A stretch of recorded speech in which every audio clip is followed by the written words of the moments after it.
So here's an article that's a reality check for those politicians who believe that they should be able to raise the age and Social Security, the full retirement age, or the FRA for the acronym.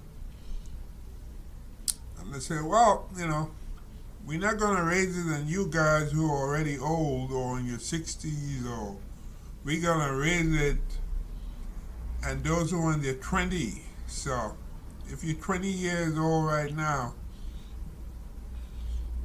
and like 40, let's say 45 years from now, you'll be 65, right?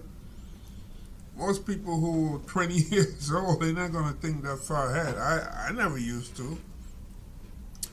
You figure when you're young, you never think of you're going to get old. That's how you look at it. And when you're young, you never think that is for you. You think that's for old people.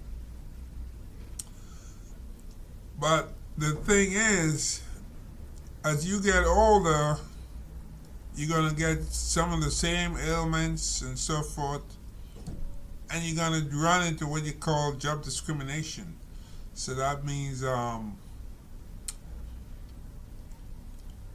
if you lose your job, you may find it harder to get another job once you hit a certain age, unless you really have something that they need in terms of skill.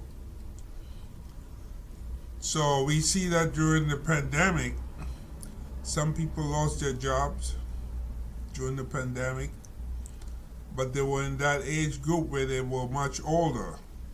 So what happened is they took early Social Security retirement, which means they get less money.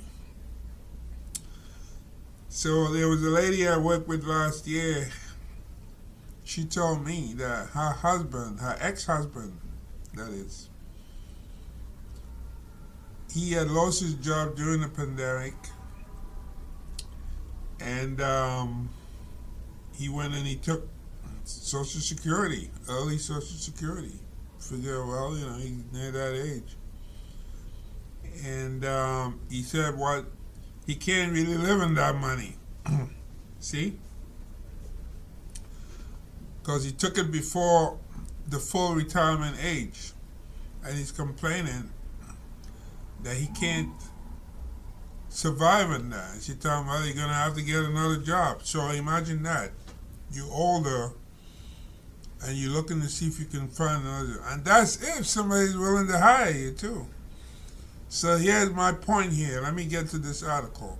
A company has to pay a woman $105,000 in back pay and damages after firing her when she refused to retire at 65. The company has agreed to pay the former employee $105,000 back pay and damages. According to the lawsuit, she was fired after refusing to retire at age 65. The company replaced her with a man in his 30s, despite telling her the role was being eliminated. A former employee is set to receive $105,000 back pay and damages after her company of nearly 20 years fired her when she refused to retire at 65, according to the U.S. Equal Employment Opportunity Commission, or the EEOC. A discrimination lawsuit filed by the federal agency said J&M Industries Incorporated, a manufacturing and distribution company in Louisiana, violated federal age discrimination laws by firing the employee. The Age Discrimination and Employment Act prohibits discrimination against individuals age 40 or older based on age. In a news release outlining the suit's outcome last week, the EEOC said a company manager repeatedly asked the employee, who wasn't named, about her retirement plans as she approached her 65th birthday. The manager directly asked her, "When are you going to retire? Why don't you retire at 65? And what is the reason you are not retiring?" The EEOC's lawsuit said.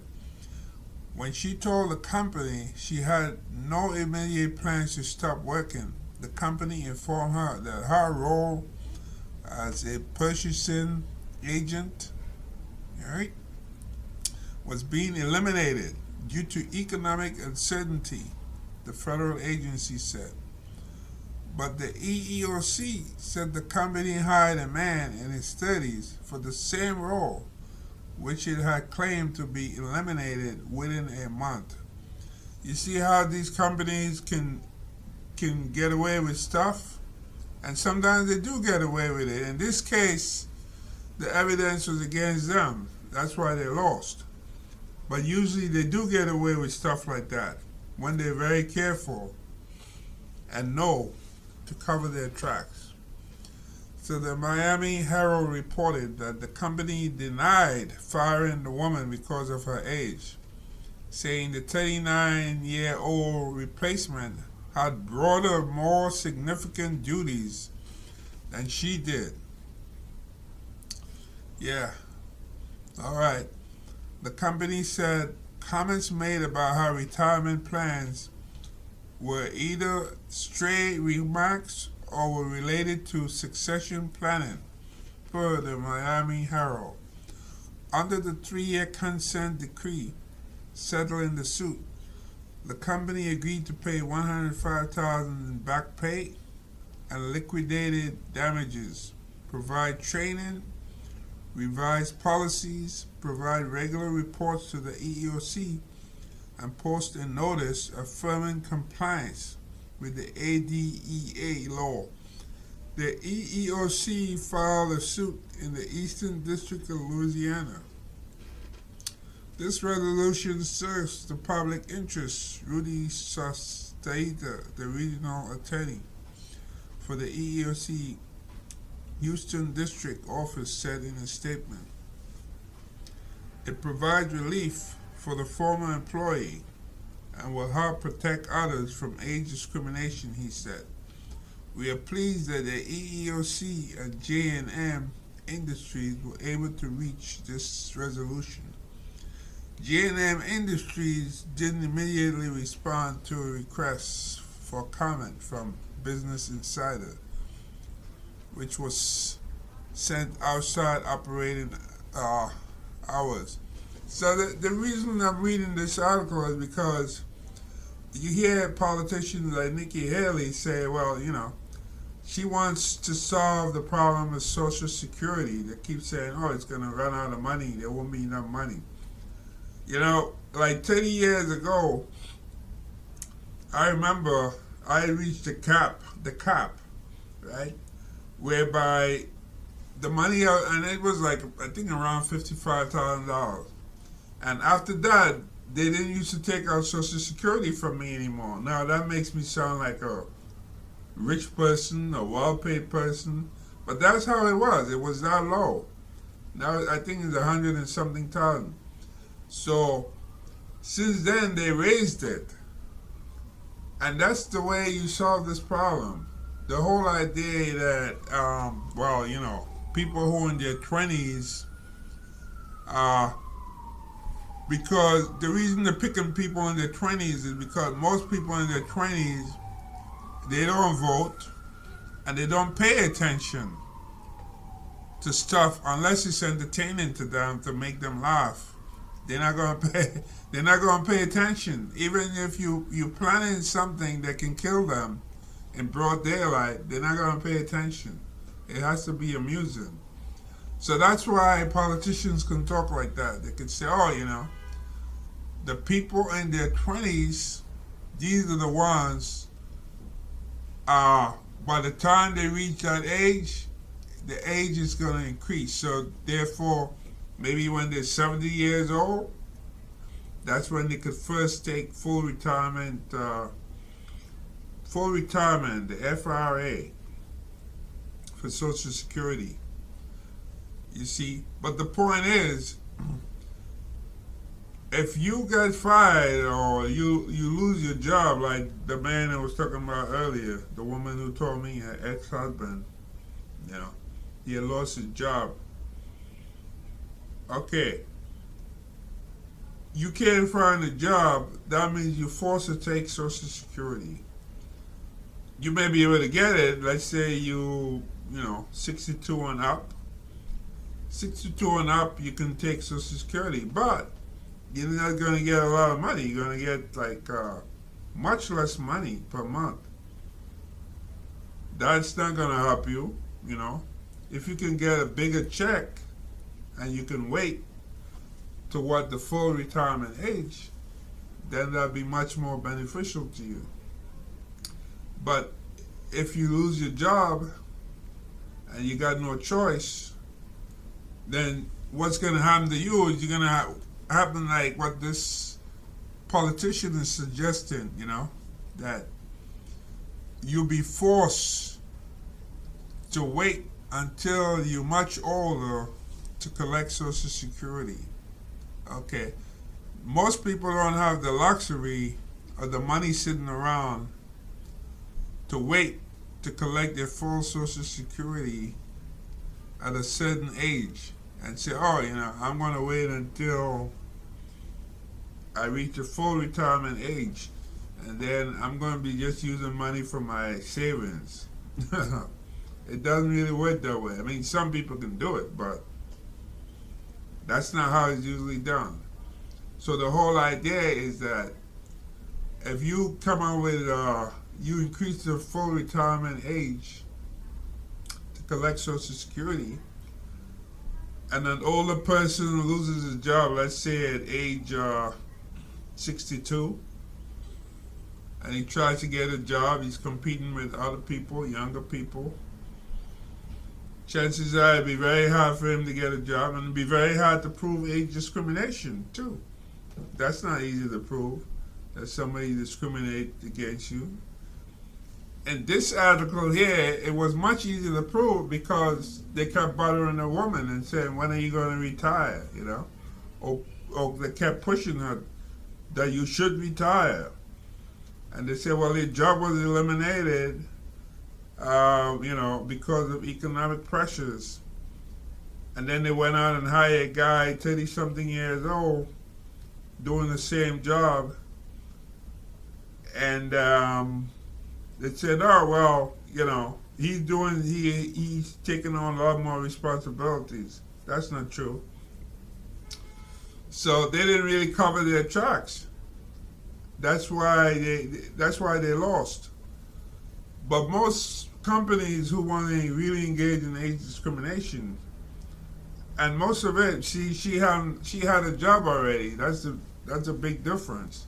When you have a job and you discriminate against like that, it's way much better on your side to fight it if you're in the inside already. But if you're a person trying to apply to a company and you don't have a job, and they will turn you down, and they don't really have to give any reason. And how you gonna say that's age discrimination? That's crazy. See, like I noticed, for example, like some of these companies, some of these health companies, they say, okay, we're looking for nurses and so forth, but these are what they need. You need like to provide a COVID test, a COVID card, show you immunized. Now the truth is, you don't really need that. According to the regulations and the rules, is that if you're applying for a job, you need to provide the basic things that shows that you qualify, like your resume, documents, things like that. A COVID card does not show that you qualify for a job. It shows immunization, and that should not be us. But they do it anyway, you see. And the reason I'm saying is because your COVID card shows your date of birth, you see. So if you send them a COVID card and you're a certain age, they can reject you right away, and they don't have to give any reason. This is why it's not really advisable. And according to the way the law is, if you want to interview somebody, you shouldn't ask for a COVID card. We all know that the COVID card shows the person's date of birth, right? So that's a way to get around it. So you find all these different companies say, "Oh, we want a COVID card." A COVID card got nothing to do with your skills. If you want to hire me and you think I'm fine, and I have the credential, then later on you can ask me for a COVID card. But according to the rules, you should not ask for a COVID card. You see? So a lot of companies do things blatantly and figure they get away with it because they figure they can. And that's the world we live in today. You see? So let this be a lesson here. This shows that age discrimination exists, and forcing people to collect Social Security at a much later year is going to force a lot of people into poverty. Basically, that's what that is. Because they're not going to be able to hold on and wait. And if they don't have a job, they got to find a way to sustain themselves. And that means they're going to go for early Social Security, which is going to pay them a lot less money. And when you're getting a lot less money and you have bills to pay, rent to pay, what have you, chances are you're going to live a poor life for the rest of your life. You're going to be a poor person.